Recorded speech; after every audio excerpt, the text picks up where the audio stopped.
Coming up, we're diving into the inbox again. Are you ready, Shaun? Whee! This is Double Tap, where blind people talk tech. Here's Stephen Scott and Shaun Preece. Sorry, Shaun, I did an oofed there. I'm sorry. That's your thing.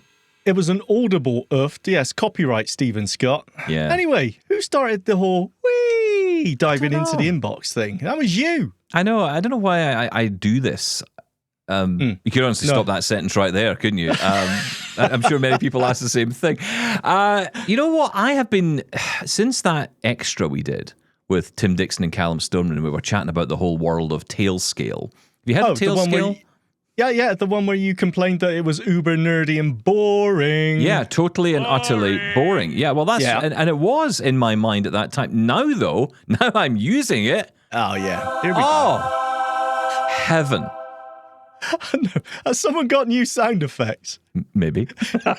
No. New year, spending all the money already.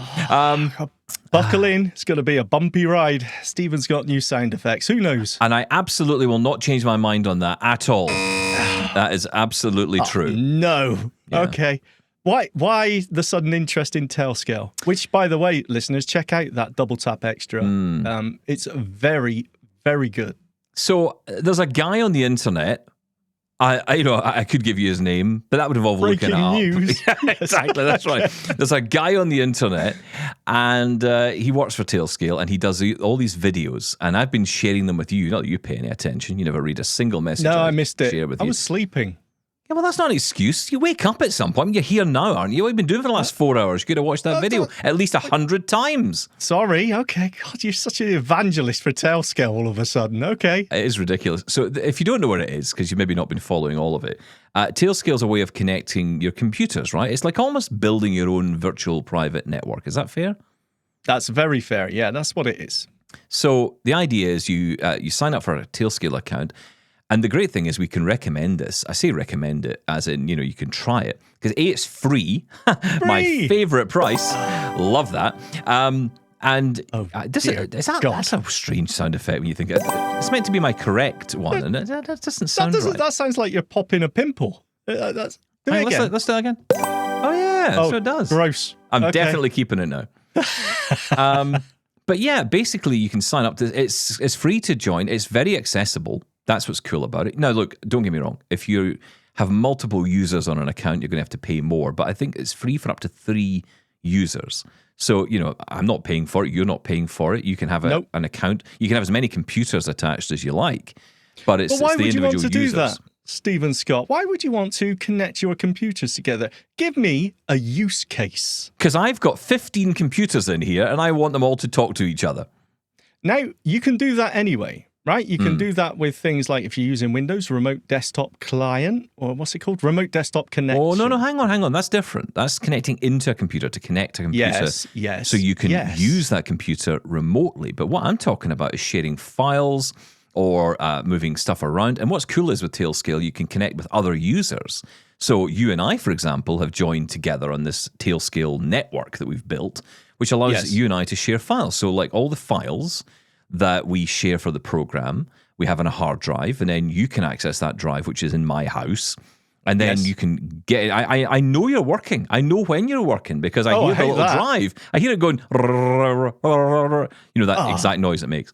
That's exactly what a hard drive sounds like. No, it is. Right, stop that. The point is, I was making with the Remote Desktop Client is, look, you can do all these sort of things. You can share hard drives across your home network.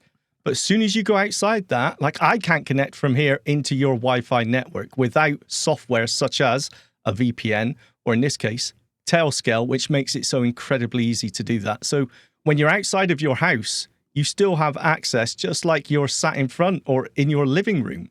You could be in a hotel in Berlin and still connect to your home network as easy as anything. That's the thing, right? So this could, and there's lots of different applications. I mean, I'm kind of evangelizing on it now because I'm using it. At the time when you guys were on about it, I was like, really? Who's going to use this? And, when I got into it, what kind of surprised me about it was how easy it is. That's the thing. It's really, really easy. Once you've set up the account, which again is fairly simple, the website's nice and accessible, I hope it's not one of those accidental accessibility things. You know, it's like, oh, it's accessible, and then all of a sudden one day they push an update and it's just not. But the thing is that once it's installed, it just lives in your computer in the menu bar or the status bar on a PC, menu bar on a Mac. It just lives there, and you know, you can just access your, you know, I mean, that's the thing. Once it's set up, it's really easy. So, you know, I had it set up, for example, and exactly what you're talking about. You know, I sometimes think to myself, you know, there's a lot of things I'd love to do when I'm out and about, but, you know, I don't necessarily want to take with me, you know, a very powerful computer. Like, I'm at the point where right now my MacBook Pro is ending its lease this month. And I'm like, I know, shocking news. Shocking and stunning. The cat is very upset by that. Okay. You couldn't find your sound effect for that. Okay. So hang on, I think it's this one. There it is. Well done. Yeah, I don't know why I look. I always look at this board as if I can see it. I don't know why I do that. But trust me, it's gone. But yeah, you know, I want to maybe go out to a coffee shop. I want to take my machine with me, but I want to be able to use my Mac Studio or, you know, my really powerful Geekom A5 mini PC somewhere else. You know, I don't want to have to take it with me. And that's the great thing with something like Tailscale. You can connect it, or you can install it on a computer, and you can connect, like you say, at home or away. So I could be sitting in that coffee shop, I'm connecting to that computer as if I'm sitting in front of it. Yeah. You do need other software for that. So, for example, Remote Incident Manager is one that I use a lot. I am looking, though, at the Windows app, in particular for the Windows PCs I've got, because the benefit there would be that it's kind of native. It's all built in, and Tailscale has got a number of links into that. Now, I don't understand. I'm not going to pretend to understand how it all works. But essentially what they're saying here is it's a much safer way of connecting back home. You know, even there was something I saw in the video last night. This is the one I shared with you last night, which was called Tail Drop, and it's basically like a way of sending a file from one computer to another instead of, say, for example, attaching an email with a password on it. So maybe you've got a password for an account, and how many times have we done this? You know, you go into your email, you say, I'll just paste it in here and I'll send this email to myself so that when I go to the other computer, I can open up my email there and get access to this password. And what the Tailscale guys were saying is, yeah, but you know, you're kind of opening everything up to the public internet then. You know, you're sending this through this personal password. Look, the chances are the email provider servers sit on there and then down to you. Yeah. So if you could just send it directly to that computer you want to get it to, that'd be much better, right? And that's essentially what this tail drop, which is part of the Tailscale thing, allows you to do. So, you know what? I know it sounds already confusing, and it was to me at the beginning. But ultimately, the two applications I would say is if you've got more than one computer and you want to be able to access that computer and do things on that computer away from your desk, and it could just be simple as I just want to be able to access the files that are on it. So, you know, open up if you maybe got a hard drive connected to that desktop computer and it's got all your files on there, you don't necessarily have them in the cloud. You maybe don't have a Dropbox account, or you don't have, you know, a really expensive subscription that's backing everything up to the internet. You just have these files on a drive, but you still want to be able to access them. Then Tailscale allows you to do that. So even from a laptop in the other room or in the coffee shop, you can still connect to that drive as if you're in front of it, as if you're on that machine. It's kind of amazing. And then the second part being the remote connection. So if you want to be able to get into that computer using something like Remote Incident Manager, that's one option. Of course, you can do that anyway. You don't need Tailscale for that. But if you were using the remote desktop connection, which is built into Windows, you can only do that from inside the house.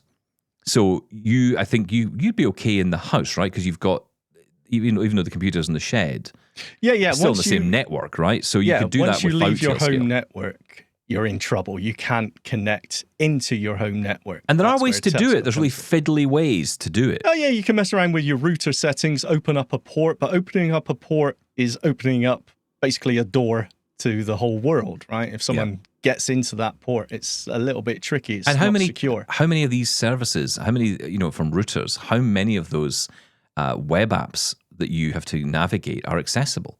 Yeah, it's not easy, a lot of them. Apart from the Amazon Eero, by the way, which I still recommend and is my favorite router. Thank you. Yeah, no, I like that. And it's brilliant. Although, interestingly, so this leads me on to something else, because in my loft, I was lofting the other day. That's what I'm going to call it now. I'm lofting.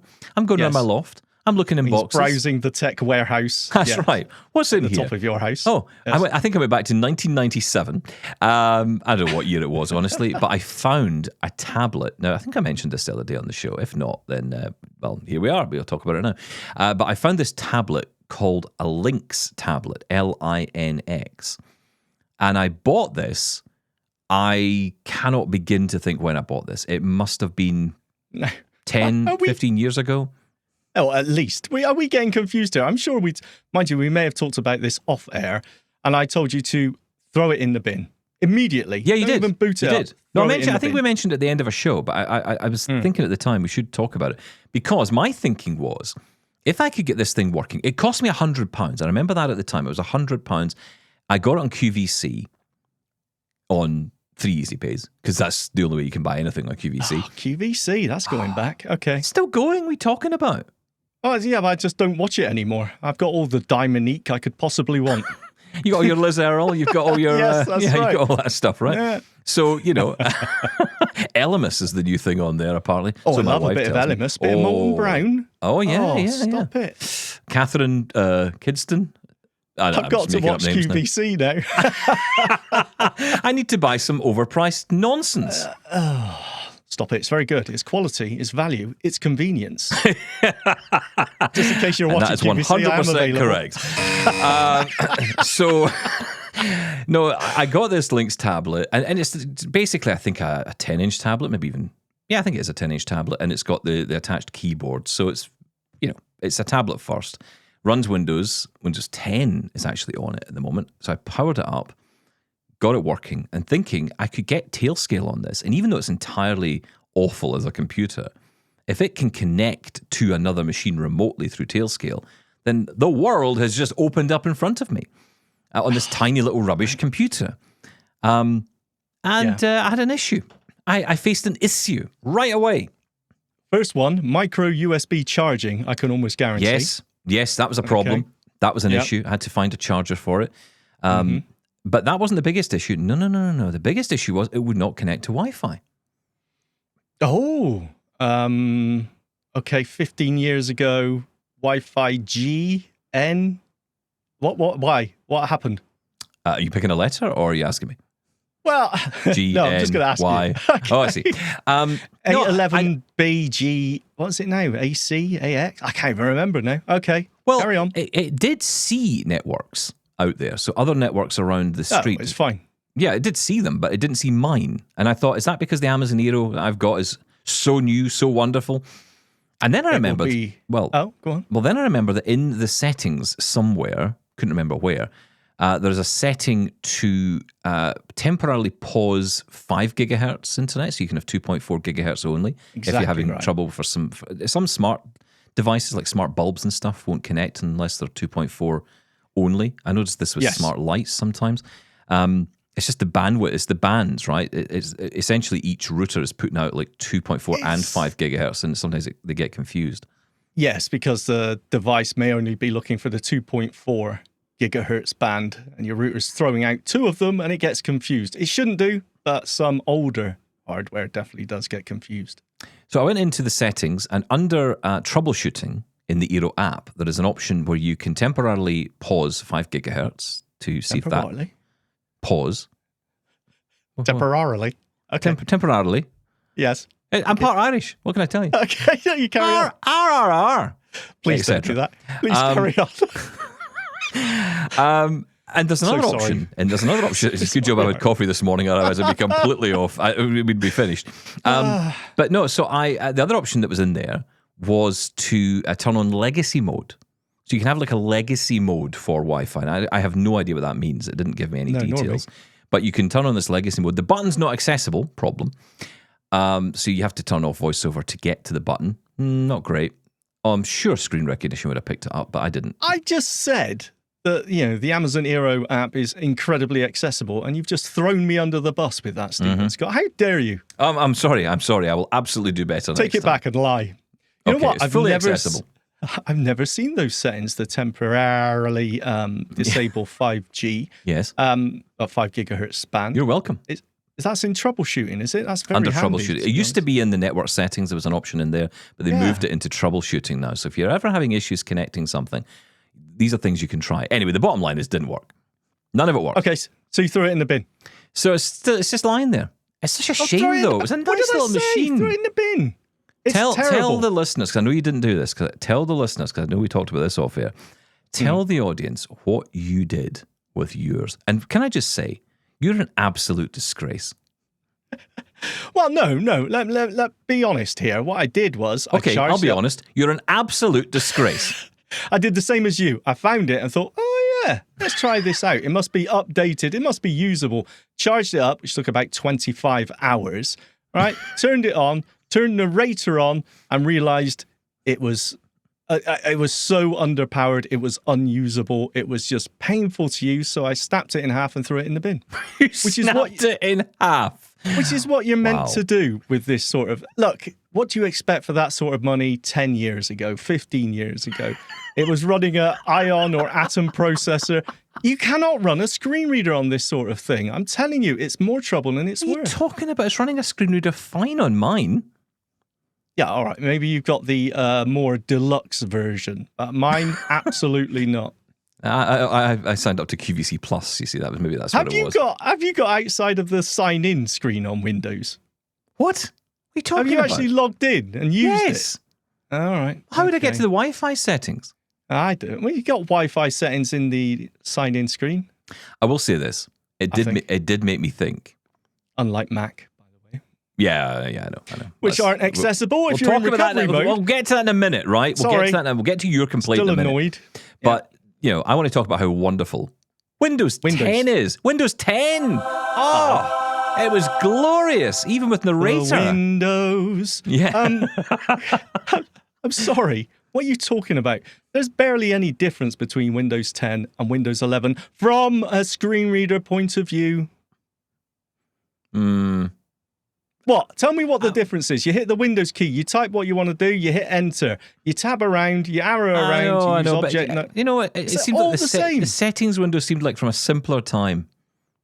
What are you talking about? I was going through Windows the 10 Wi-Fi. settings. I was going through the Windows thing, right? It was very simple. There was a button. There was a list of Wi-Fi. Then there was a couple of options that followed it. You go into those settings now in Windows 11. There's about a billion options in there. Well, Half don't of them do you that. can't find. Hit Windows A, takes you to the quick settings. I don't know why it's A, but it is. Windows A, the very first button that Focus jumps to is your Wi-Fi on or off button. You tab once and you get your list of your Wi-Fi. Manage Wi-Fi, which is a whole list of all the Wi-Fi networks available. You are obsessed. You, Stephen Scott, are obsessed with the old style control panel. Get with the times, Daddy-o. That's all Do I'm you know gonna what? say. Even on Windows 11 now, I just go in, I type control panel. I know. I He go takes into over my sound, computer. I go into, I get, it's so easy. Yeah. So Control much panel. easier. And it's not easy at all. It's just what you're used to. Anyway, well, what are we talking about? I get on with it better. Okay. All right. Different Whatever works time. for you. Different times. Anyway, are we getting to the inbox or? No, but we will in a second. But don't you want to complain about Macs? Because I'm opening No, you know what? I I'm feel opening like the I've floor. So yes, I've gone back into the Mac and I'm setting up the M1 Mac Mini. Okay, haven't been using the Mac for years and years and years now, and I thought let's give it another go. And I could not log into this Mac. I did set it up ages ago, and I could not remember my password, or at least it wouldn't work. Right? So I think there's a reason for that. So this was a Mac that I gave you ages ago, right? yes, And then you gave me it back. yes, And I booted up one day, tried to sign in, didn't pay much attention to anything, right? Just type it in your password. Yeah, and I typed it in about 1,000 times. It kept saying no, and then eventually it locked the machine entirely. Locked to the machine. Yes, and then it I did. realized it was set to your account. And by the way, I was actually going into it to reset it up for you. So I actually to send me it back again. Yeah, to send you it back. And then I realized that actually it was a complete waste of time because I'd done all the work anyway. And then also locked out your iCloud account. Yeah, so you I locked me out. apologize, but I also kind of wanted to see what would happen next. Sean, continue. So I basically had to go into recovery mode because it wouldn't let me in. So you turn it off, you hold the power button down until you see the Apple logo. Oh. Thank you, Apple. So I just waited, I guess, till the tone finished, and then I let go of the power button and held down Command R to go into recovery mode. Great, fantastic. Command F5 to start up VoiceOver, and I'm in recovery mode. We're on a roll here. And the screen said, okay, enable Wi-Fi from the menu above. Choose your Wi-Fi network from the menu above. Okay, I know the Wi-Fi's in that menu extra bar, as it used to be called, the status bar, whatever it is. Mm-hmm. So VOM twice, VOMM, should take me there. And what did I get? Boink, boink, boink. What's going on? So VOM takes me to the main menu, Apple and all that. No Wi-Fi settings in there. It's not accessible. You cannot get to the Wi-Fi menu, the status bar, in the recovery mode. Nope, all you get is bonk.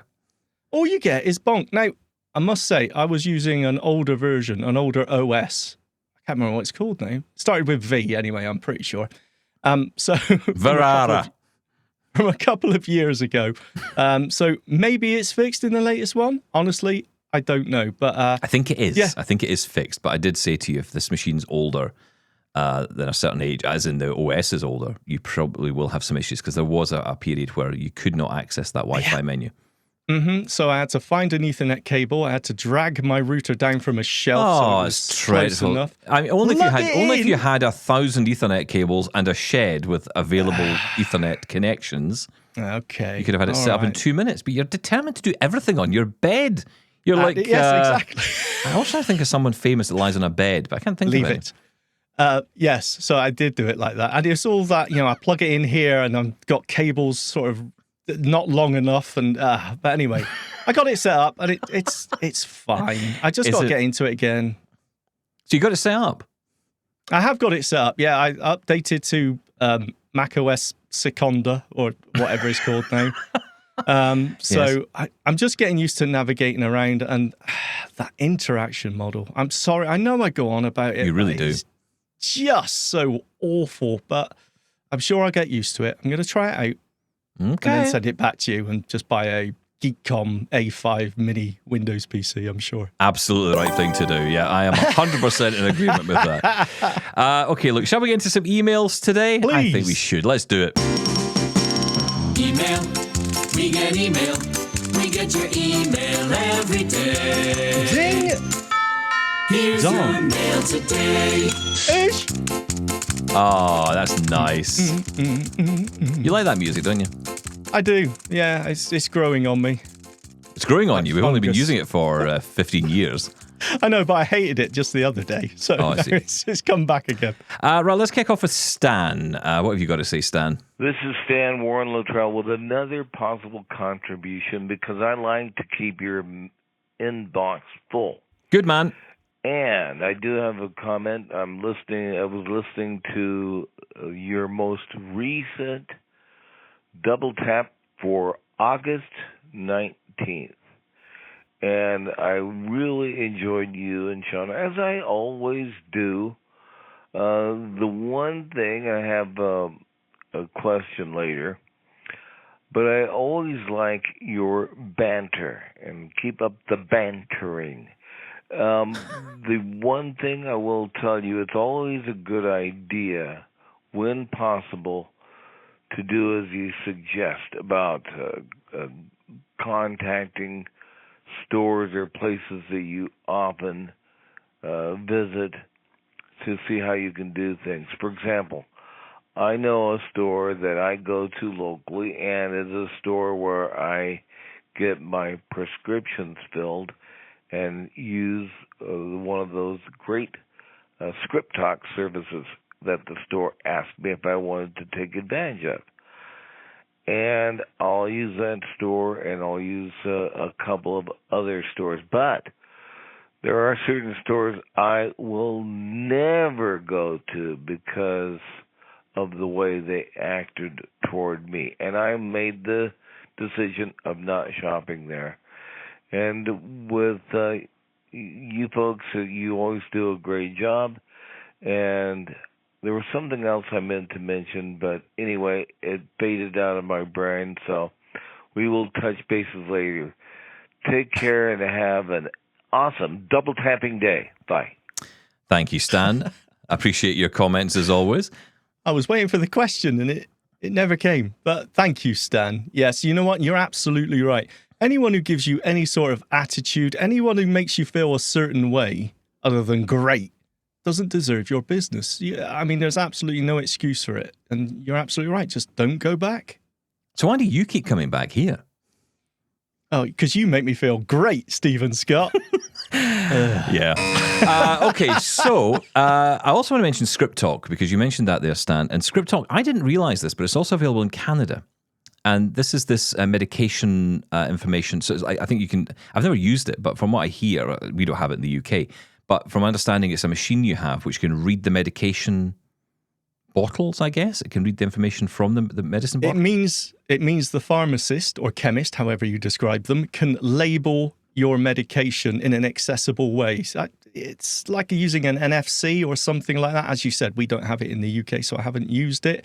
But using that accessible label that the chemist will provide, you can then read your instructions, your dosage, what medication it is, either using an app on your smartphone or a special gadget, basically a piece of hardware, Script Talk hardware, to read it. But most people, I think, use the app now on their smartphone. It's so annoying, isn't it, when something like this comes along and you think, I mean, I thought this was US only, and I was so glad to hear that it's available in Canada as well. But I then think to myself, why is this not being made available elsewhere? Why is this not something that just rolls out around the world? I mean, I'm guessing Script Talk must be a company in their own right, I'm guessing. Yes. I'm wondering, as we're saying this, do you know for sure it's not available in the UK? Well, I mean, it's nothing I've like asked this. about in years. So when I first heard about it, I did ask, and then I realized it wasn't available. But I haven't checked up on that. So honestly, I don't know.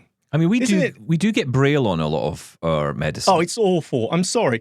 The amount I get a trash bag full of eye drops like every month. My daughter's got glaucoma, Sarah's got glaucoma. So my fridge is full of eye drops. And they put the labels on. I'm just laughing. Sorry, I know I'm not laughing at glaucoma. I'm laughing at the trash bag full. Honestly, where is your pharmacy? Where is it coming from? Is this a UN drop? I mean, what is going on here? No, it's just so big. And why do shops insist on tying the handles of those tiny carrier bags? So it makes it so you've got to hook it onto a finger. Don't tie the handles up. Anyway, they put the labels of the dosage and what the medication is and who it's for on these tiny eye drop boxes. Yeah. And they've got to sort of curve it around the box because the label's bigger than absolutely pointless. And then it covers up the actual printed medication name from the box. So seeing AI doesn't work very well. The label is badly printed. It's an awful situation. So yeah, Script Talk can be incredibly handy. Although I will say that the Braille actually saved my life the other day. Yeah, they cover up the Braille with these labels as well. Yeah, no, I know they do. But in this occasion, it saved my life, and that is not an exaggeration. I've told you a million times I don't exaggerate. Oh, I was waiting for that joke. Okay. Yeah. I had to wipe the dust off that one. But no, I did, because I had some paracetamol the other day, and I checked, because I always do the same thing. I always have 2 paracetamol. If I'm taking paracetamol, that is. I don't just, a glass of wine, I'll have some paracetamol. But no, what I did was I checked the packaging, and it said it was 500 milligrams. And this was written in Braille, thankfully, on the packaging. And I was able to determine that I only needed 1 tablet. Had I taken 2, I would be dead. Okay, as long as you're not exaggerating and dramatizing it at all. Yeah, okay. No, look, it is important. It's funny, the amount of times... vital. I mean, look, you're only supposed to take so many paracetamol in a day. Yeah. So if I had taken 2 of those and then another 2 and then another 2, I think you're allowed to take, 8 paracetamol in a day maximum of 200 milligrams each tablet. So, if you take 8 of those 500, then that's certain death. Okay, we're not medical advice program. Please consult your doctor. What's that got to do with anything? That's the right answer. Consult your doctor. I get my diabetes medication, metformin and something else. Two packets, right? Oh, we're getting old. We're getting really old. Yeah, I know. Yeah. Not to mention my ankylosing spondylosis medication. And anyway, look, I get the medication. That makes you a Greek friend. I didn't realise this was a condition you had. Look, the point is, I go off, that box feels like that, and the tablets inside it feel like that.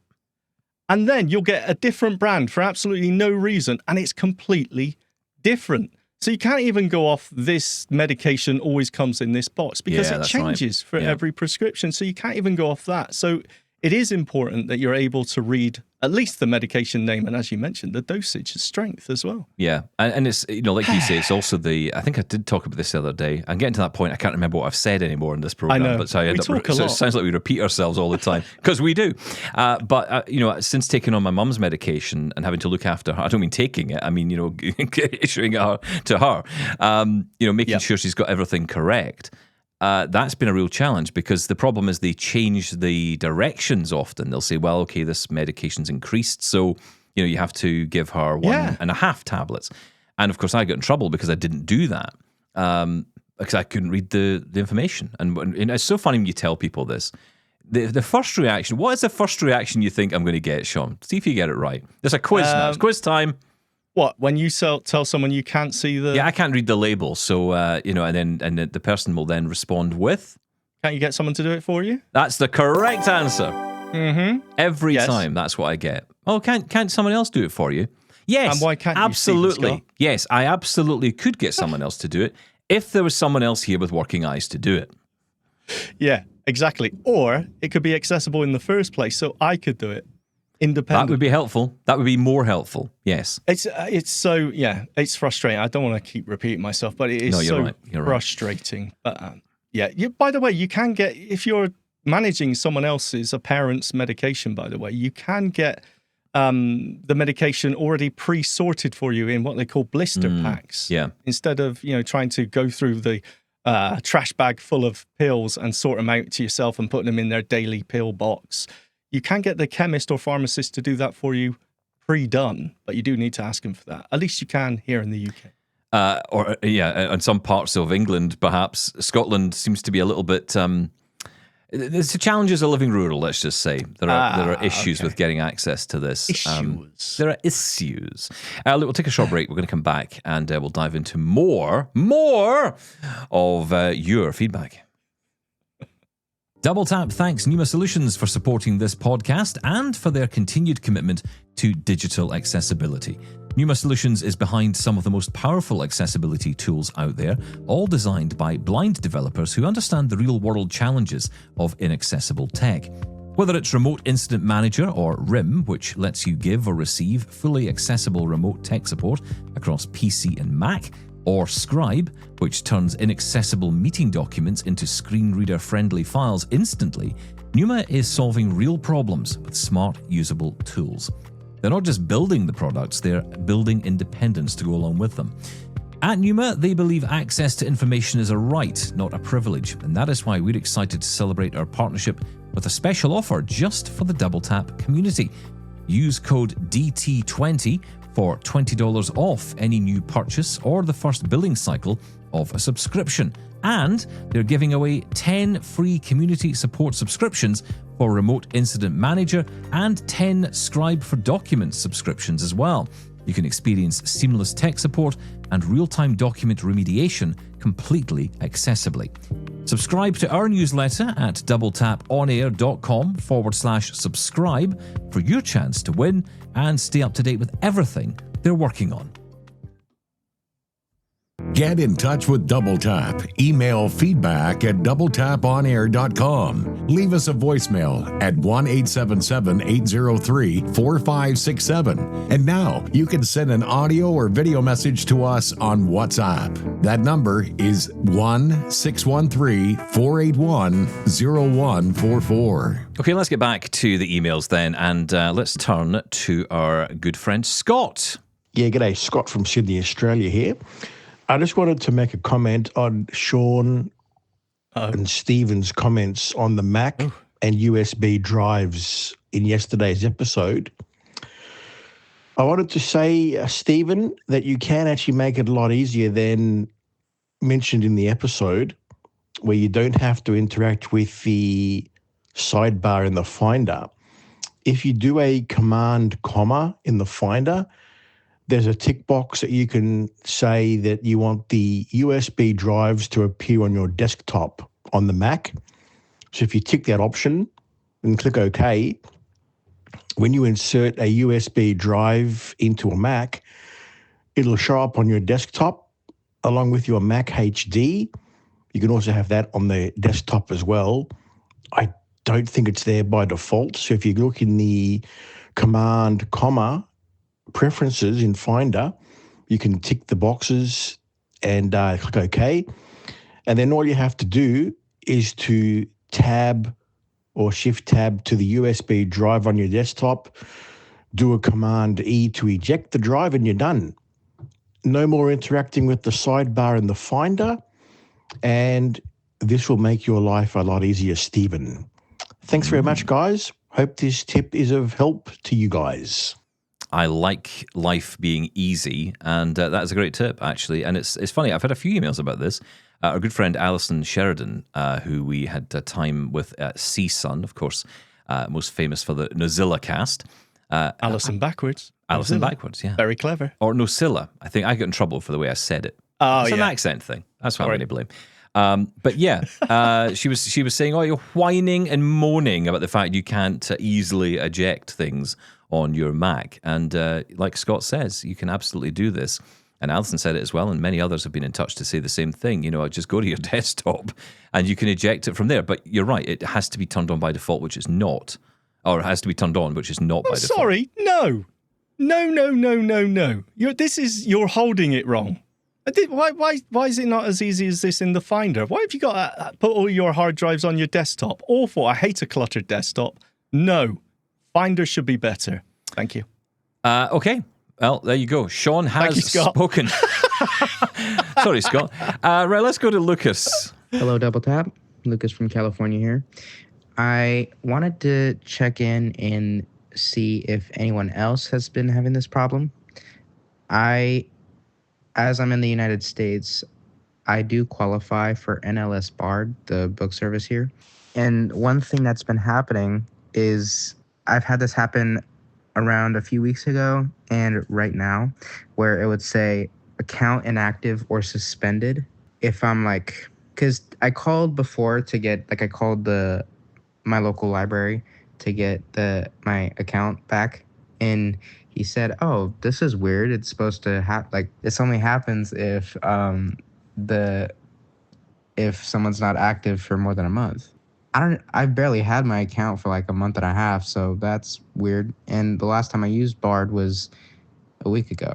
So I'm not sure what's going on, and I just wanted to make sure if anyone else has been having this problem. Thank you. Love your show. Thank you, Lucas. An issue with NLS Bard. Anyone else having those issues? Get in touch and tell us. Feedback at doubletaponair.com. We'd love to hear from you. Absolutely. Yeah, so that may be resolved now. That may be a couple of weeks old, that message. So maybe I hope so anyway, for Lucas's sake. I want to move on to Paul's message because Paul got in touch with us following my whinging and whining and moaning about Again? WordPress. Yeah, I was saying, is there an easier way to use WordPress without having to use the WordPress website? Well, Paul has chimed in on this. Hello, gentlemen. Paul Martz in Colorado here. You asked about a way to create WordPress content that bypasses the WordPress block editor, if I understood your question correctly. WordPress block editor has been an accessibility nightmare ever since it was introduced in WordPress 5.0 some 5 years ago, and the steps WordPress have taken towards making it more accessible are underwhelming. What I do is create all my content in any local editor of my choice. I create bullet lists, number lists, italics, add links, etc. None of my local editors really have good options for creating headings, so as an intermediate step, once that content is ready, I upload it to Google Docs where I add any headings that I need. Now I'm ready to publish, so I select all and copy. I go to WordPress, create a new post. When the block editor opens, I paste.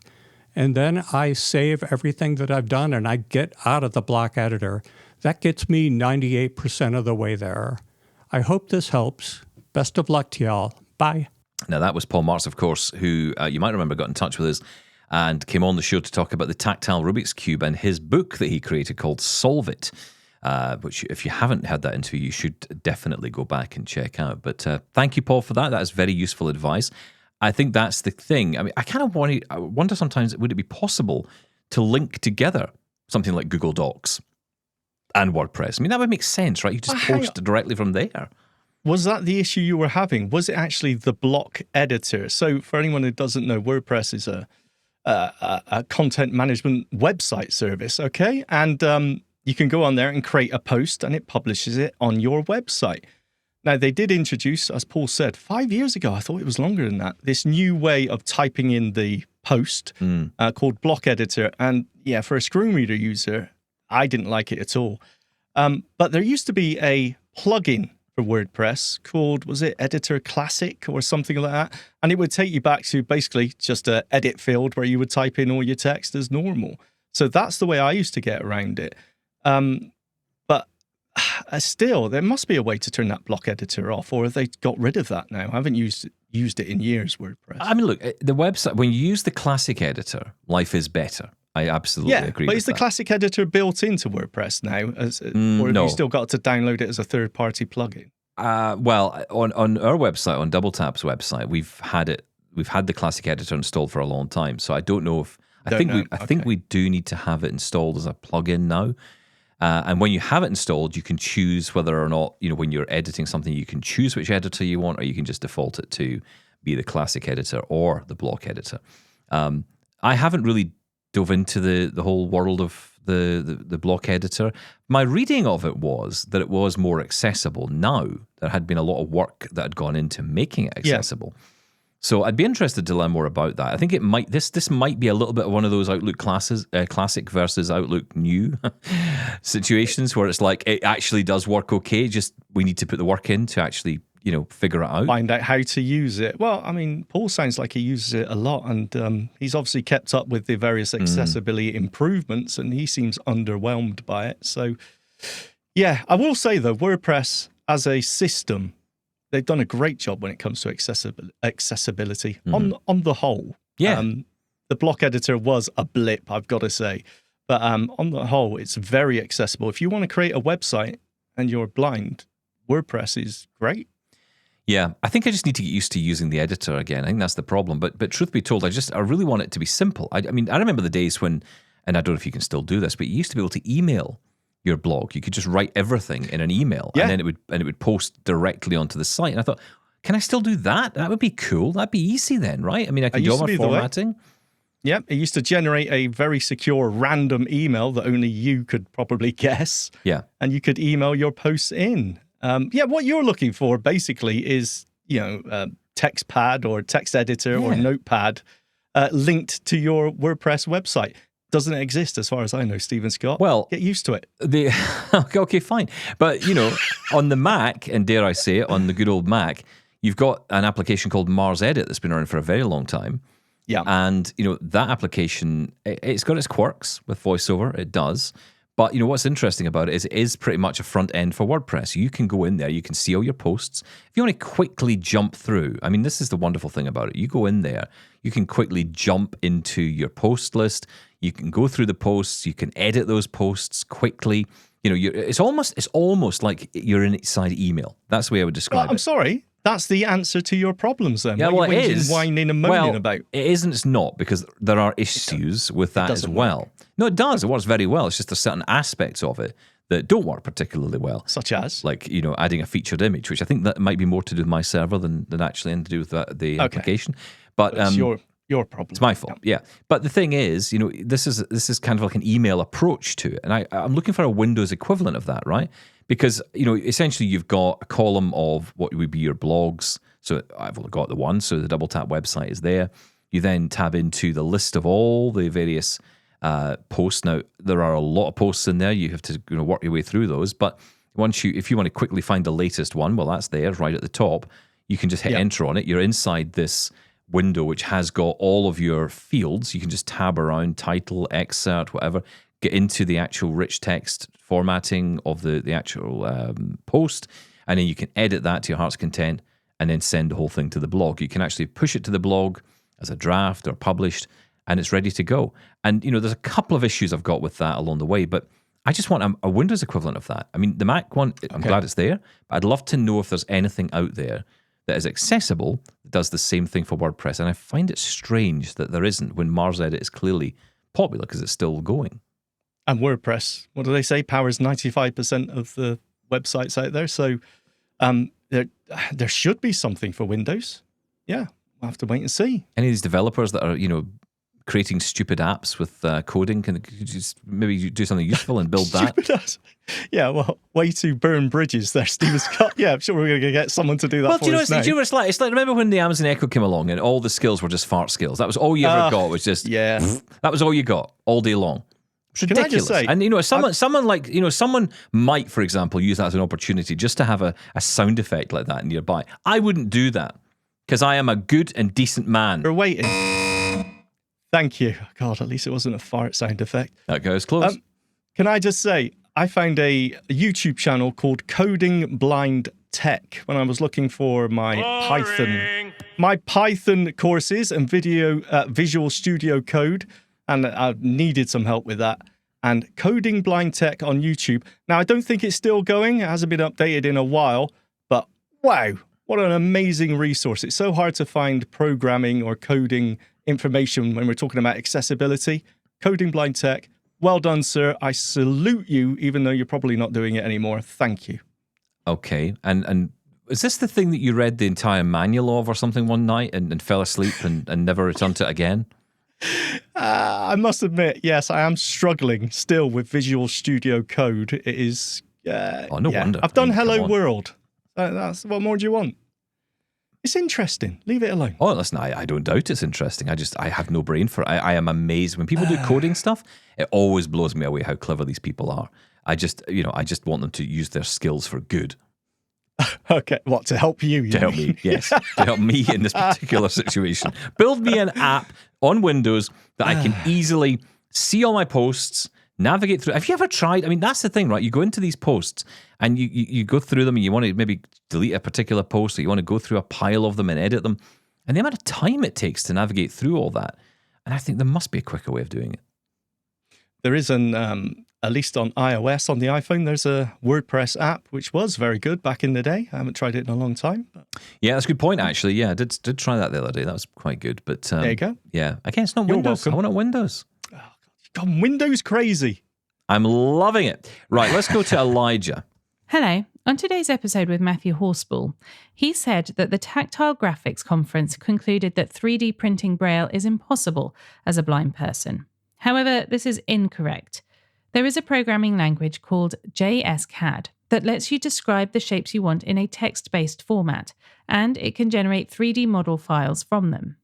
It's based on JavaScript, so you can also write functions and use things like loops to generate more complex shapes more easily. I was able to create a small rectangle with a few Braille letters on it. First, I specified the width, height, and depth of the rectangle, and then I added a cylinder for every Braille dot. I wrote a function to place these cylinders on the correct coordinates to follow the Braille spacing rules. After I finished writing the code, I converted it to a model file, then submitted it to my college library, and they printed it for me. When I got back, it felt just like normal Braille. To create more than just a few letters, all you need to do is write a JavaScript function to generate cylinders from a string of Braille characters and pass anything you want brailled to it after translating it with something like Duxbury. You can also design tactile graphics or other things as long as you can hold the design in your head while you write it out. From Elijah. You know, there's a phrase in there, which I've got to say, I love this phrase. It comes up a lot, and it always precedes this, which is all you have to do is, and whenever I hear that, you're going to say that. Whenever I hear that, all you have to do is, it's like, you know what, I'm out, I'm done. Just write the JavaScript to write a nested loop that will make these cylinders that are exactly the right size for Braille dots, and then you'll be fine. No.